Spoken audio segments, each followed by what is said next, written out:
bumi Dodarudorwa Jesu Ruzoni nyaradze Nekunditungamira Muve simba rangu Doda moyo wa Jesu Mundipe omutsa Ndionese jiye Dzone urombo wangu Ndinoda mweya mchene Ugondidzidzisa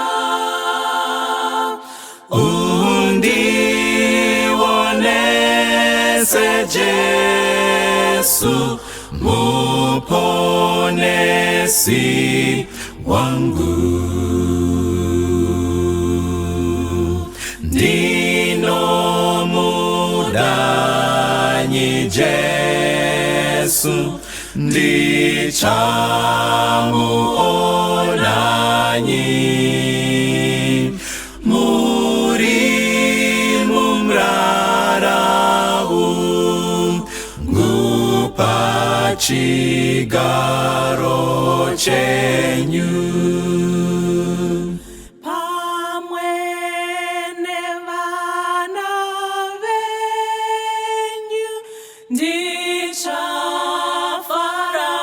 kwazvo Kuimba murukudzo Nekuona tenzi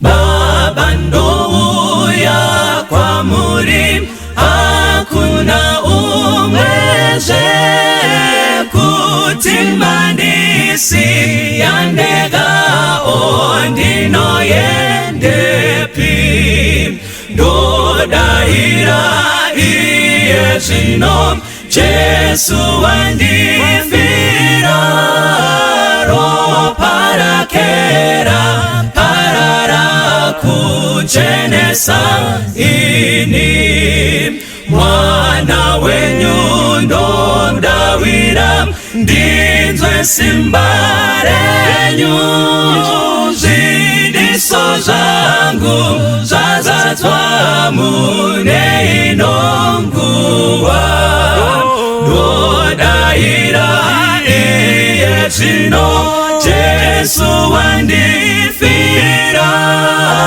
ropa rakera parara kuchenesa ini muvambiwe rudawiro ndotarisa imwi ndogashira chipo chenyu ndiponeswe nacho ndodahira iye zvino Jesu wandifira ropa rakera parara kuchenesa ini ndodahira iye zvino Jesu wandifira ropa rakera parara kuchenesa ini ropa rakera parara kuchenesa ini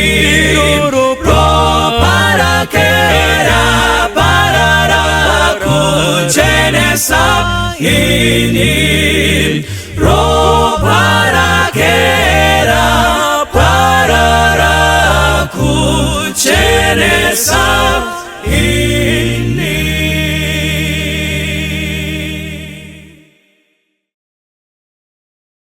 Pamusoro vana vaMwari, tinotenda nemukana watapiwa naMwari takundopetera gore ra 2020. Asi Mwari vatipawo zvakare mumwe mukana wekusangana tichitaura neukuru hweumambo hwaMwari. Tinotendawo zvakare 2020 was not a very easy year. Asi Mwari vakava nesu, vakafamba nesu, vakatidzivirira kune zvizhinji zvaigona kunge zvakatiparadza. Patiri kufamba mukati menyaya yedu takundopetera gore, tinoda kubuditsa pachena kuti dzimwe hondo dziri mukati meupenyu hwedu hadzizi kuzopera kusvikira tazorora. Hondo dzimwe dziri mukati meupenyu hwedu ticharamba tiinadzo kusvikira either Mwari watitendera kumbofanozorora kuburikidza nerufu kana kuti auya kuzotitora. Kune vamwe vanofunga kuti kana gore rakunopera vanofunga kuti zvino zvavo zvaakuita vanoda kuprofitwa kuti vaakuzowanikwa after 32 years iye zvino vaakuzowanikwa. Kune vamwe vanoda kuudzwa kunzi iye zvino gore raakunopera claimit vaakuzowana mabasa. Kune vamwe vanoda kuudzwa kunzi gore zvaraakunopera vaakuzowana dzimba. Kune vamwe vanoda kuudzwa kunzi gore zvaraakunopera vaakuzowana mari. Asi shoko raMwari rinotiisira pachena kuti nemhaka yemuvengi Satani naDhiabhorosi ari pakati pedu ticharamba tiri muhondo, one battle after the other, kusvikira Kristu aridza hwamanda kuti chiuyai kumusha zvapera. Regai tinzwe Dhavhidhi achitaura kuna mapisarema 124. Ngatifambei namapisarema 124 from verse 1. Dai Jehovha aisava nesu, Israeri ngavadaro. Hanzi dai Jehovha aisava nesu, Israeri ngavadaro. Jehovha dai aisava nesu muna gore ra 2020 tingadai tichitaura zvimwe. Dai Jehovha aisava nesu, it could have been worse than this. Ndatidzike inayo. Dai Jehovha aisava nesu panguva yatakamukirwa navanhu vangadai vakatimedza tiri vapenyu. Dai Jehovha aisava nesu panguva yatakamukirwa navanhu vangadai vakatimedza tiri vapenyu. Jehovha haasi kuti hamuchamukirwi nevanhu nekuti ndiripo, ari kuti ndinemi pamunomukirwa nevanhu, implying kuti challenges will be there, problems will be there, misodzi ichabuda, tichatambura, ticharwadziwa. Asi the promise here ndeyekuti pamunopinda mukati mazvo zvese, I will be with you. Mwari haazi kutivimbisa kuti zvichava nyore.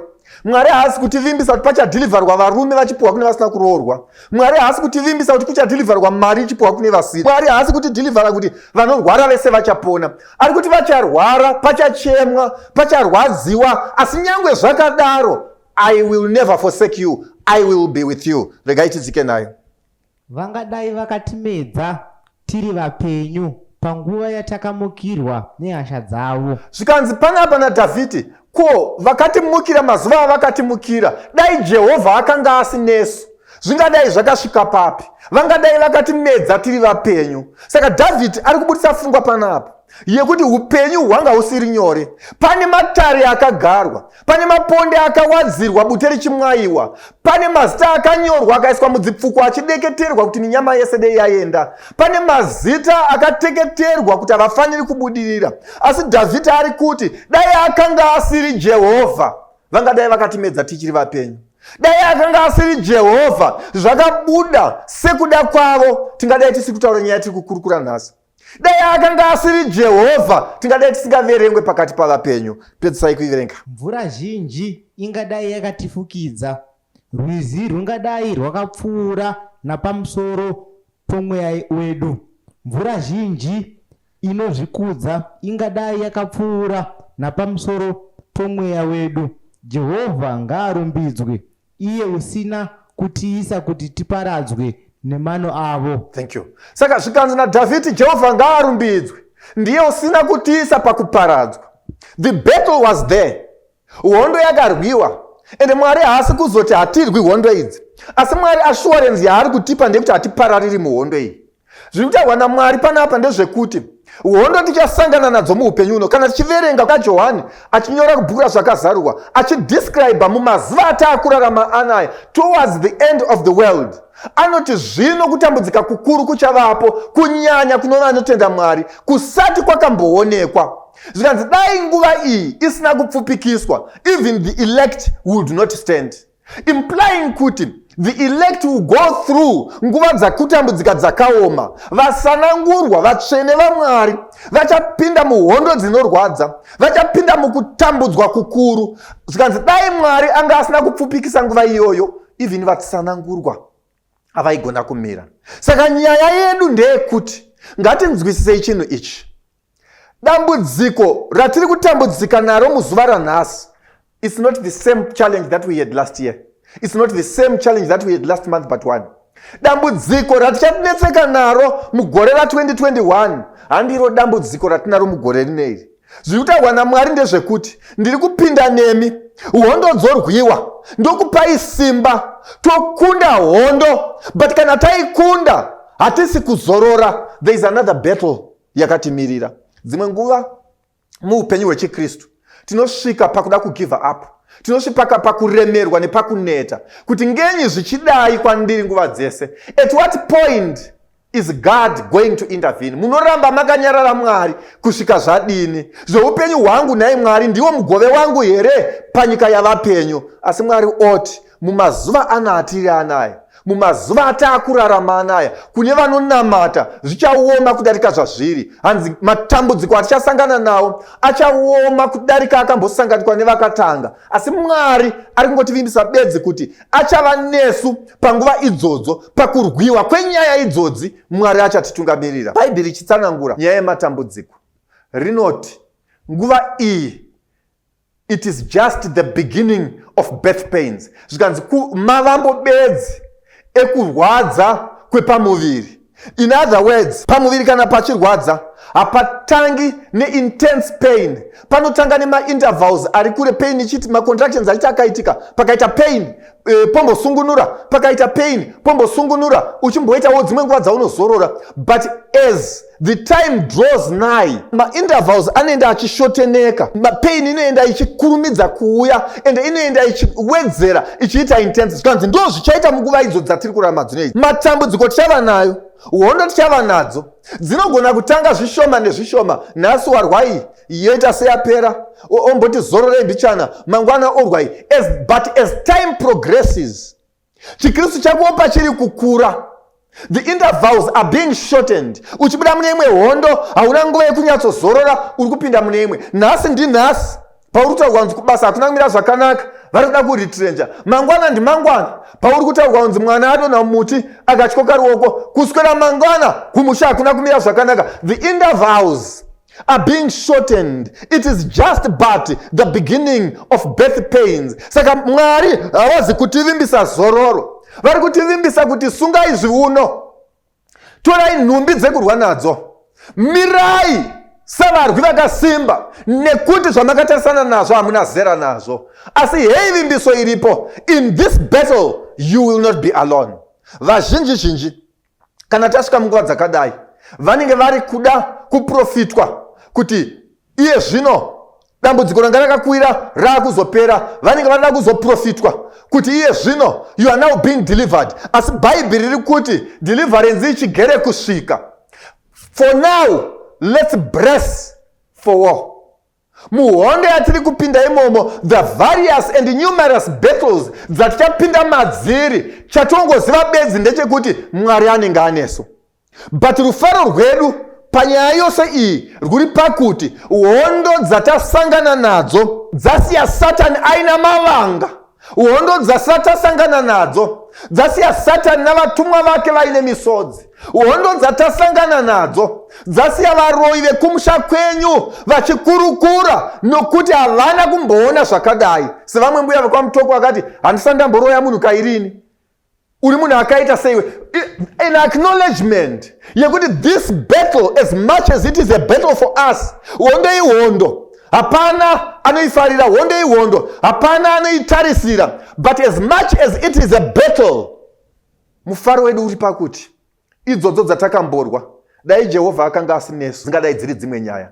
Asi nekuda kwaJehovha kuna vazhinji vaida kutimedza tiri vapenyu, asi iye zvino vagere vari kukurukura nekupuruzira maronda namavanga avakasara nawo, vari kugeza maronda avakasara nawo mubhettle iyoyi. Asi Jehovha wakatibatsira patakarwa hondo iyoyi. Hongu tichasvika 32 years tisina kuroorwa, tichasvika 33 years tisina kuroorwa, nekuti ihondo tichasvika 34 years tisina kuroorwa, tichasvika even 35 years tisina kuroorwa. Asi chatinoda kutaura ndechekuti pa 35 years tisina kuroorwa, kana nyaya yedu ichikurukurwa mukembu yemuvengi ngavati this girl is stubborn.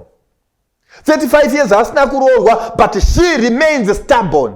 35 years tisina kuroorwa, asi tiri kuti muhondo iyi pairi kuenderera mberi taramba kuitwa vakadzi vezvikwambo. We are prepared, we are braced for the battle. Hondo hatirambi ndaiuye zvayo, asi nyange zvakadaro, come Lord Jesus, stand with us in this battle. Handisi kuvimbisa upenyu hwakatsetseka neupenyu huri nyore kumaKristu. Handisi kuvimbisa 2021 yekuzorora kuvana vaMwari, asi ndiri kuvimbisa kuti pamusoro pezvimwe zvakaoma zvatakawana muna 2020 ngatigadzirirei zvimwe zvakaoma muna 2021. Asi rwiyo rwerwendo runotiperekedza nderwekuti dai Kristu akanga asinesu zvingadai zviri papi? Dai Kristu akanga asinesu ko vaida kutimedza vangadai vakatimedza tiri vapenyu? Dai Tenzi akanga asinesu mvura zhinji ingadai yakatiendesa. And this is the song that will accompany us as we go into 2021. This is the song that will accompany us as we progress with life. Ndiri kuti kuvana vaMwari hazvisi nyore zvandiri kutaura, nekuti tariro yavazhinji ndeyekuti kana muparidzi achinge asimuka ataure nyaya yekukunda kwavo, nyaya yekudhilivharwa kwavo, nyaya yekuburiswa mumatambudziko kwavo. Asi Bhaibheri riri kundimanikidza kuti ndikuyeuchidzei kuti sungai zviuno zvenyu, nekuti mberi kwatiri kuenda may even be worse than where we are standing now. Muranda waMwari achitaura anoti kune vamwe vachatenderwa kuti vazorore, nekuti vakaramba vari vapenyu they will not be able to stand the heat. Asi vachambotenderwa kuzorora kusvika hwamanda yarira kuti vagone kuponeseka. Regai tibate nyaya yedu kuna zvakazarwa chapter 7. Tongochinotora verse 13 kusvika pavhesi ya15. Pari kukurukurwa pamusoro pevachaponeswa. Zvakazarwa chapter 7 inotitaura pamusoro peungano yakaonekwa naJohani ye 144,000 vakanga vari pagomo reZioni vakaimba rwiyo rwutsva pamwe chete negwayana. Yodzika pasi yotitaura pamusoro pevazhinji gurumandira vasingagoni kuverengwa, asi vakanga vakaponeswa vakaonekwa naJohani. Saka verse 13 na 15 tiri kunzwa vari kukurukurana pamusoro pevazhinji vakanga vakaponeswa, kuti vazhinji ava ndivanani vachazoponeswa. Revelation chapter 7 verse 13 kusvika pavhesi ya 15. Ipapo mumwe wavakuru wakapindura akati, ava vakapfeka nguo chena ndivananiko? Kwava vakapfeka nguo chena ndivanani? Vakabvepiko? Vakabvepiko? Ndikati kwaari, Ishe wangu imi munoziva. Ishe kwavari, imi ndimi munoziva Ishe wangu. Akati kwandiri, iye akapindura achiti, ndivo vanobva kukutambudzika kukuru. Ndivo vakabva mukutambudzika kukuru. They came out of great tribulation. Vakasuka nguo dzavo vakadzichenesa muropa regwayana. Vakasuka nguo dzavo vakadzichenesa muropa regwayana. Naizvozvo vari pamberi pechigaro choushe chaMwari. Zvino iye zvino vava pamberi pechigaro choushe chaMwari. Vanomushumira masikati nousiku. Ndo vanomushumira masikati neusiku mutemberi yake. Iye unogara pachigaro choushe uchavadzitira netebhenekeri. Iye unogara pachigaro choushe uchavadzitira netebhenekeri yake. Saka Johani ari kuti panapa ndakaratidzwa vakanga vakaponeswa vazhinji. Zvikanzi umwe wavatumwa akandibvunza kuti wavaziva here ava? Ndikati ndiri kutadza kuvaziva. Ini ndimi mungavaziva Tenzi wangu. Ndivanani kweivava? Zvikanzi ndivo vakabva pakutambudzika kukuru. Those that are going to inherit the kingdom of God are going to come out of a great tribulation. Saka matambudziko is part and parcel of the journey towards our salvation. Hakuna mamwe mapinduro atinogona kuita paruponeso urwu tisina kupinda nepamatambudziko. This does not spare vanotadza kuti havatambudziki. Kana tichiverenga kuna zvakazarwa rinotipa two sets yamatambudziko. Rinotipa a set of problems, a set of challenges dzichawira vana vaMwari vanonamata. Asi rozotipawo zvakare mamwe madenda nematambudziko achawirawo vasinganamati, lest you think kuti kusanamata kunogona kuspare from matambudziko. Asi nyaya yandinoda kutaura ndeiyi: kuva muhondo nekuva matambudziko does not make you a lesser Christian.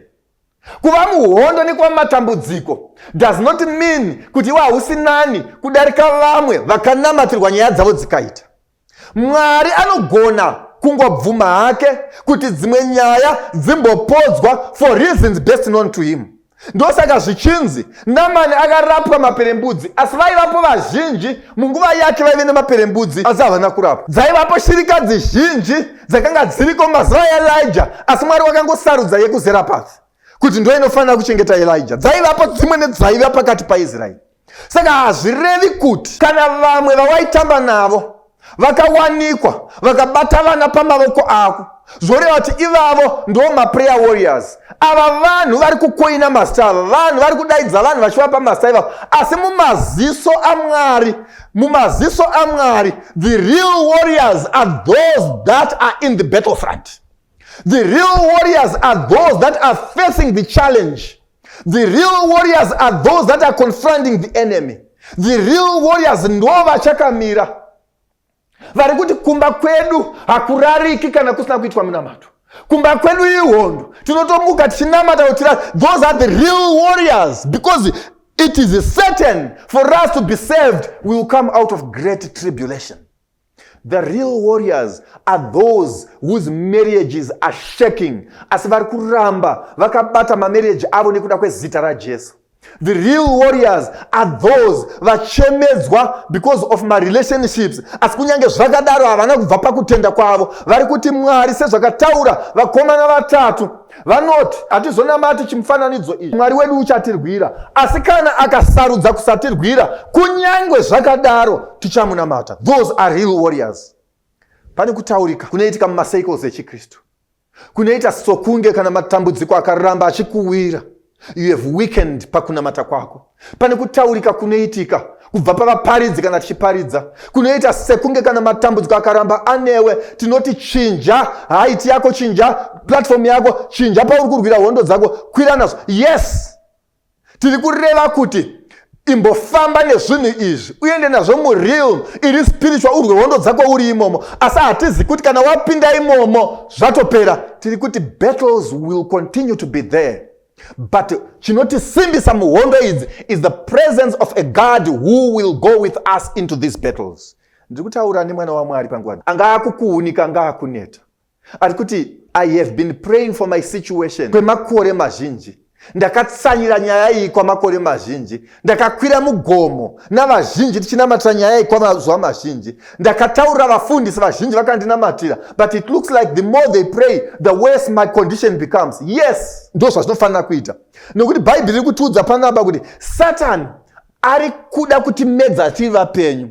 Saka the fiercer the battle grows, the fiercer the devil becomes. But unfortunately he has already lost the battle, nekuti isu takamira naiye Kristu wakawina hondo iyi pamuchinjiko. To us it's more of a deferred battle. To us it's more of a delayed match. Chatinoziva ndechekuti tiri kupinda mazviri, asi we have been assured kuti tinobuda nekukunda. Regai tinonzwa Daniel achitaura. Daniel ari kutaura zvakare nguva dziri kutaurwa naJohani kuna zvakazarwa mumazuva ekupedzisira. Ari kutaura pamusoro penguva vana vaMwari pavachatarisa hondo nekutambudzika kukuru. Daniel chapter 12 verse 1. Nenguva iyo Mikaeri uchasimuka. Zvikanzi nenguva iyo Michael achasimuka. Iye muchinda mukuru unorindira vana vevanhu vako. Iye muchinda mukuru unorindira vana vevanhu vako. Ipapo nguva yenjodzi ichavapo. Ipapo nguva yenjodzi ichavapo. Isina kumbovapo yakadaro. Isina kumbovapo yakadaro kubva pakuvamba kwamarudzi. Avanhu kusvikira panguva iyo.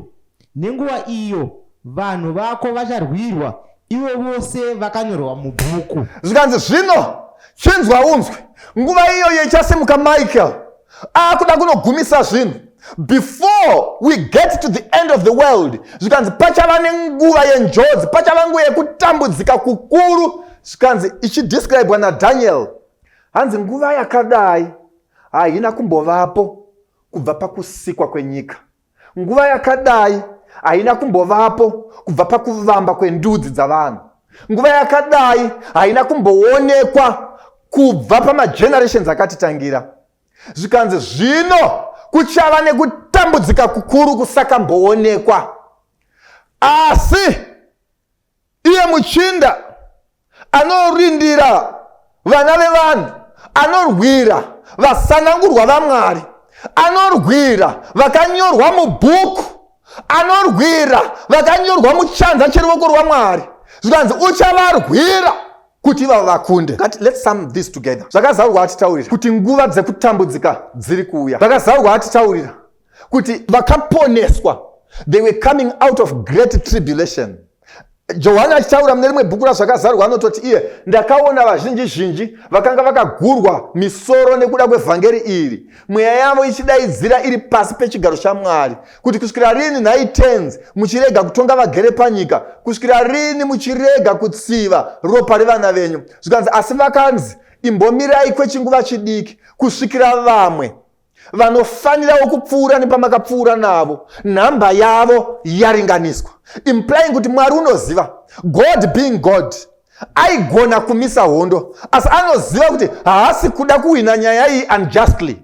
Ari kuzvigadzirira kuti rega Satan aite zvese zvaanogona kuita, because freedom of choice is there. Vanosarudza rega vasarudze, hondo rega dzirwiwe. Asi vangu vakatsungirira, vangu vakaiswa rupawo, vangu vakabata pazvokwadi, vangu vakaramba kuregera kunamata nyange zvakaoma, ndo vari kunzi naDhaniel, zvino ivava vacharwirwa. Ndikuda kutaura newe mudikani, ndikuda kutaura newe hanzvadzi yangu, kuti handina kuuya kuzokuvimbisa rwendo rwakareruka, asi ndauya kuzokuvimbisa hondo dziri mberi kweupenyu hwako, asi ndichikupa assurance yekuti hausi kuenda wega muhondo idzi. God is going with you into these battles.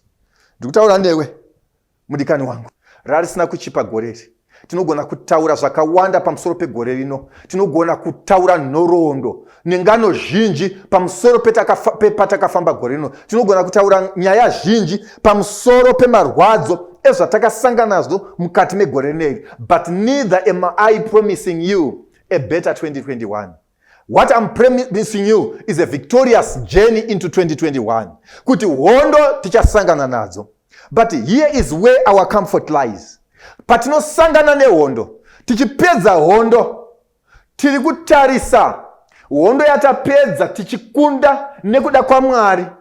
As we approach the next battle, Satan ari kupuruzira mavanga ake, Satan ari kuchema nekuda kwemaronda awana muhondo iyoyo. Patiri kupinda mune imwe battle, vari kune imwe camp vari kukurukura nezvako, vari kuchema pamusoro pako, vari kune imwe camp vari kutambudzikawo zvakare pamusoro pako. Ndiri kuti kwauri mudikani, patiri kupinda pamunamato, hatizi kunamata kuti hondo dzibviswe, hatizi kunamata kuti matambudziko abviswe, hatizi kunamata kuti tifambe upenyu husina machallenges.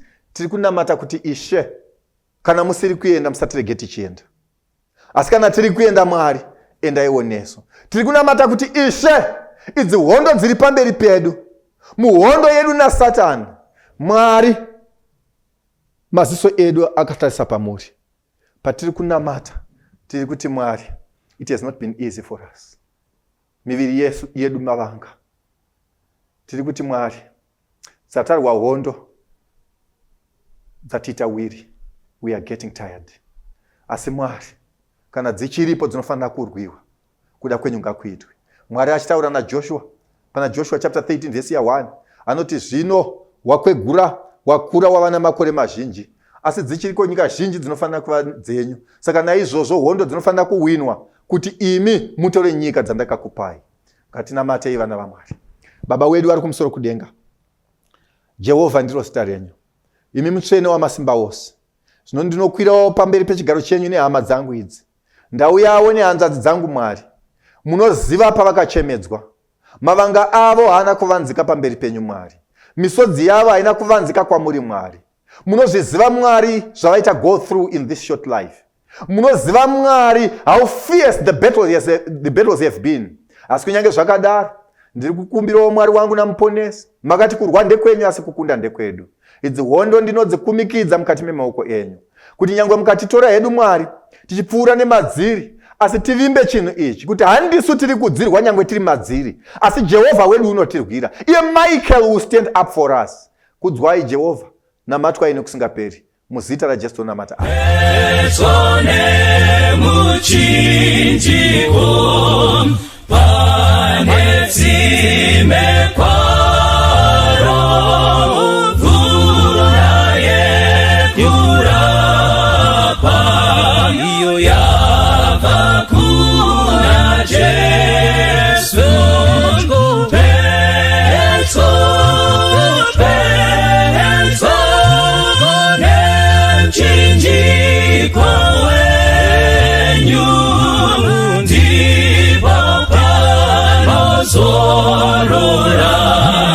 Moyo wangu wese petone muchinjiko mutsawandiwana aponda jekeserwa kupenya kwa Jesu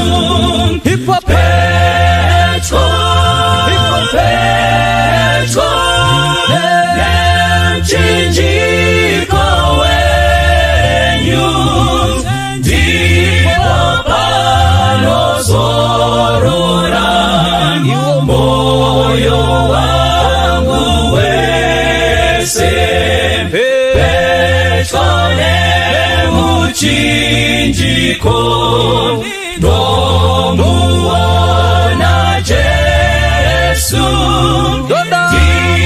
tibatsire kufamba mumavute awo petro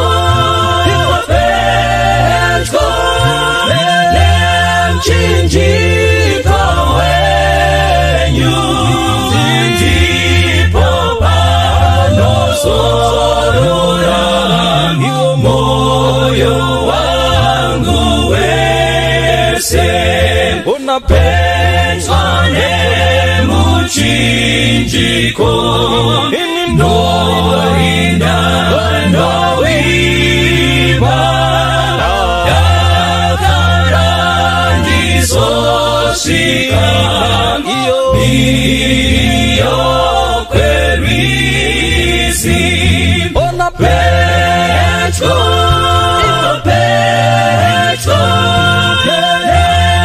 mchinjiko wenyu ndipo panozorora moyo wangu wese petro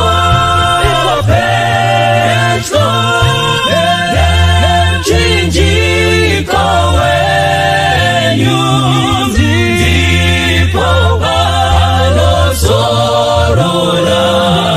moyo wangu wese ndipo panozorora moyo wangu wese ndipo panozorora moyo wangu wese.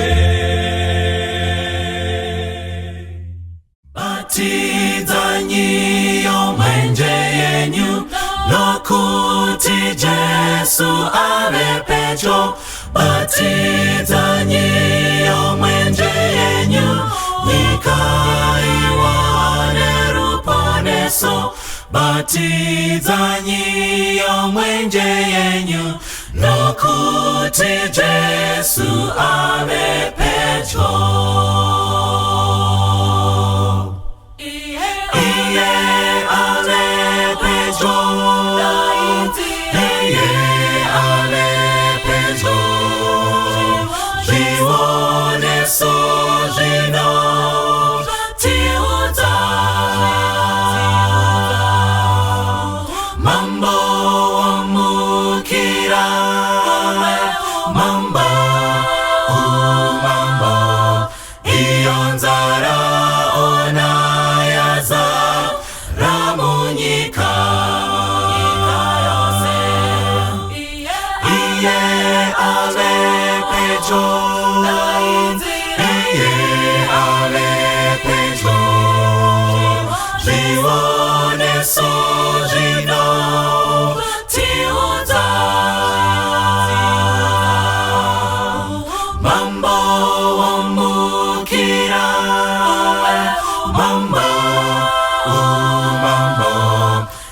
Ionzara onayaza Ramunyika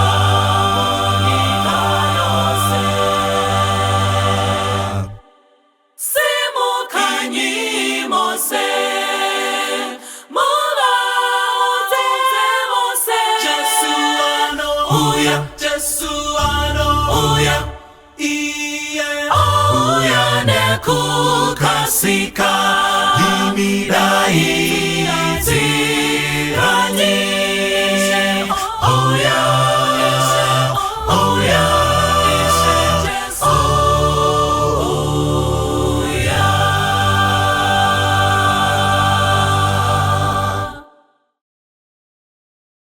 I'm on my way to Canada. Salutations to those who are young and young at heart. Oremi, Madame Fo. Enyim, Salam alaikum. Hola, buena gente. Bonjour, la gente. Linja dumelang. Muligaboto. Mulibwanji. Muligaboto. Makadini. Karibu. Mwakaitawani. Mwakaitawani. Munotambere. Welcome to Blackview SDA online platform. This is a place where your soul will find rest. Did you know every Wednesday and Friday at 6:15 p.m.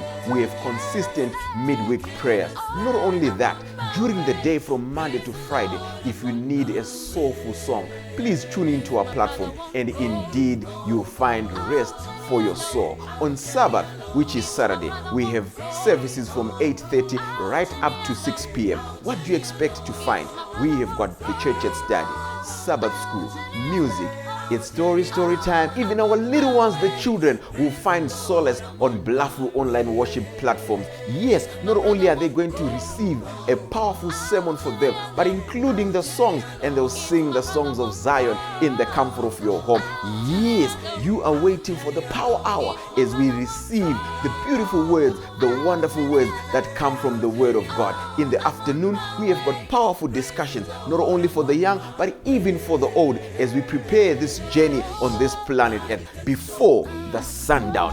Yes, there is a sermon that will usher you into the new week as you listen to God speak to you. What are you waiting for? Tell your friends about it. Don't forget to join us on YouTube and Facebook. Like our page and subscribe to our YouTube channel. God bless you as we meet on Blackview online worship platform. Nobody